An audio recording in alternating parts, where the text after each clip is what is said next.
Combien ça coûte d'aller au Rolex Paris Master? Je te dis ça dans cette vidéo. Ma première dépense, ça a été le train. Aller-retour depuis Genève, j'en ai eu pour 108 euros. Pour le budget nourriture, juste à côté du tennis, il y avait un restaurant. J'ai trouvé ça plutôt cool et c'était quand même assez sympa à l'intérieur. Pour un simple burger avec des frites, j'ai payé 18 euros et il était quand même assez bon. Et pour des tenders avec des frites, pareil, à peu près 19 euros. Et pour les boissons, j'ai pris de l'eau directement dans les coursives du tennis et ça m'a coûté 3 euros. Pour les prix des places des matchs, j'étais placé en catégorie diamant, donc la meilleure catégorie. Le mardi, ça m'a coûté 70 euros et le mercredi, 80 euros. J'ai pris uniquement les sessions journée, mais j'ai pu voir Yannick Sinner ou encore Arthur Hinderknecht.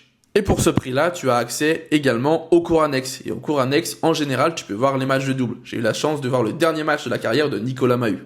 En tant que gros kiffeur de sport, j'ai pas été voir que du tennis, j'ai également été voir du basket. Ma place m'a coûté 45 euros, mais aussi du foot. J'ai été voir le Paris FC jouer contre Lyon et ça m'a coûté 80 euros. Mais le match était totalement fou et je me suis régalé. J'ai aussi acheté le maillot du PFC, il m'a coûté 123 euros. Et ma dernière dépense, ça a été un souvenir au Rolex Paris Master. J'ai acheté ce t-shirt pour une trentaine d'euros. Bref, sur ces 3 jours à Paris, j'ai dépensé un petit peu moins de 600 euros. C'est honnête, non?